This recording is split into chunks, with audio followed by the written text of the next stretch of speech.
Good day for Sankara Building in the session. The debut has been on an impressive note, and you can see how the issue has been received by investors from all classes. Let's talk about the new kid on the block, Sankara Building, that is. You're looking at the issue trading at a 34% premium to the listing price, or rather the issue price, at 620 whereabouts. The government has kept its focus fully on pushing infrastructure development in the country. We had the UK Chancellor, the UK Finance Minister, who has reiterated over his 2-day visit in India that the United Kingdom is committed to investing in the infrastructure projects in the region through masala bonds. So there has been enough and more interest come into the space. But Siva Subramaniam, Associate Director, Infrastructure Ratings, India Ratings and Research, believes that the outlook for the sector is still negative despite all this attention and all this drive. And we're also joined by Devyata Dalal, who's AVP Institutional Equities at Systematix Shares, to talk about if one is looking at the sector for value opportunities, then where can they find bargains? Good afternoon to both of you. Let me start off, Siva, first with your prognosis of why, despite all the interest, with the UK FM also saying that, look, we are interested in infrastructure in India and we can look at investing via masala bonds. Despite all this talk, you are being circumspect about the sector's potential. Why? See, infrastructure sector has several subsectors under it.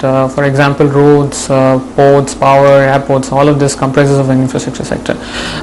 So from that angle, the two large key sectors like roads and the power sector, which the composition of this is substantially higher in the infrastructure, has a huge weighing on the whole sector. That's the reason why we say that and these two sectors are not doing well at this point of time. So that's the principal reason why the infrastructure sector is placed on a negative outlook. Right. Would you concur with that opinion, Devyata? At this point, a lot more needs to be done to see a conclusive change on the ground, because you are saying, look, go for companies selectively which have good balance sheet and execution capabilities. Right, good afternoon. I would actually look at companies in the road segment which are strong with in terms of execution capabilities, though lot has yet to be done by the government. If we see, the awarding data also has been lagging much behind than what has been targeted of around 25,000 kilometers. However, there are selective companies which are doing well and will continue to do well because of their strong order book, robust execution capabilities, and also very healthy balance sheet with low gearing. Siva, just wanted to come to you with the outlook for the solar, wind, hydro, etc. What kind of capacity additions do you expect? What kind of thrust from the government as well would you expect, as Devyata just highlighted?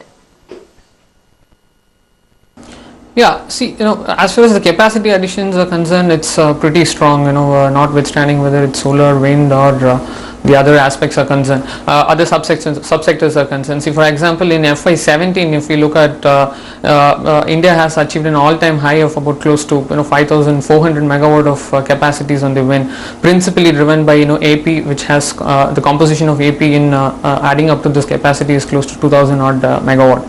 So with respect to the capacity, yes, it's a pretty strong pipeline in the visibility, and this is with respect to the wind. And as far as solar is concerned, already we see that at a frequent intervals, both SECI and the federal agencies, along with the help of the state governments, are going for reverse auctions, and all of these auctions are taking quite a bit of good shape in the last 1 to 2 years of time. So as far as the capacity, yes, we see a very strong pipeline. The government is looking at around close to 20.5 gigawatt in financial year 2018. So with a marginal or a slight slippages in the capacity additions, the government should, or the country should be seeing a good capacity addition in FY18. Okay.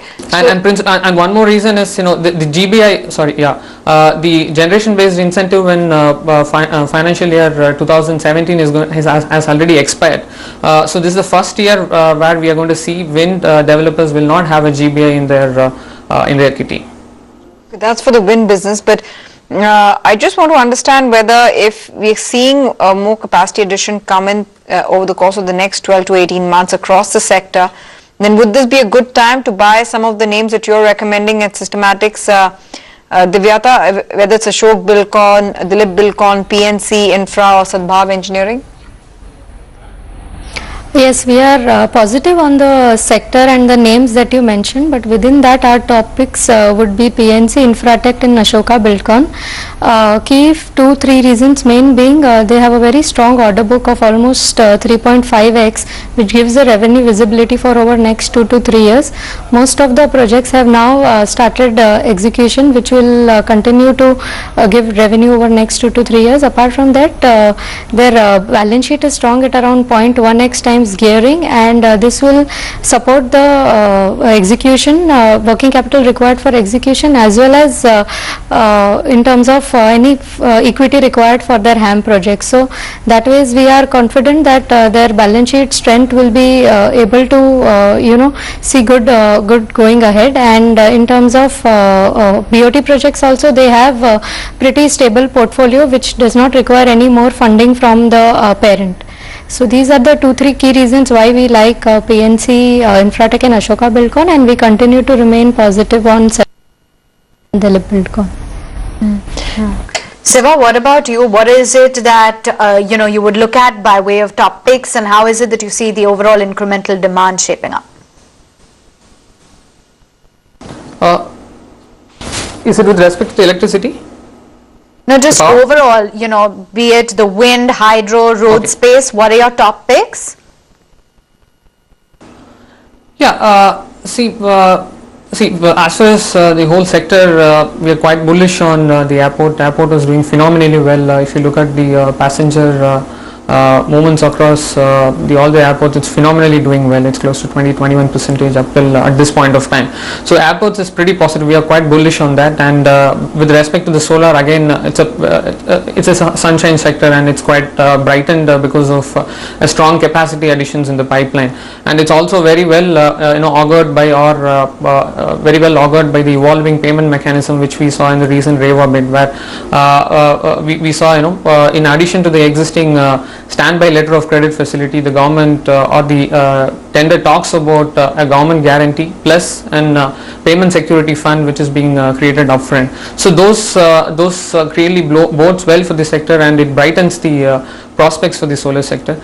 With respect to the roads, yes, the roads are at this point of time little negative because the traffic is commensurate in mature roads. We see traffic commensurate with the GDP growth, but in other areas where it's not very well connected, especially connected to the industries in the both sides of the end, we see the roads are faltering on their traffic estimates.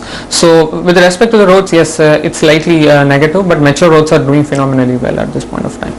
And ports, yes, it's clocking very close to the GDP growth, and the multiple of ports is more or less in line with the the GDP growth. So ports are also at this point of time doing well. Okay. Siva as well as Divyata, thanks very much for taking out the time to make sense of the infrastructure sector, what it means in the near future for investors, whether there's an opportunity to really create wealth by investing in some of the listed entities, and also whether things are looking up from an investment perspective for the space which has the government's focus and interest. Oh yes, indeed, it's a sector that is very hot and which is doing well coincidentally in trade today as well. But speaking of hot stocks, there's Magma Fincorp, which has shot up very smartly. They're talking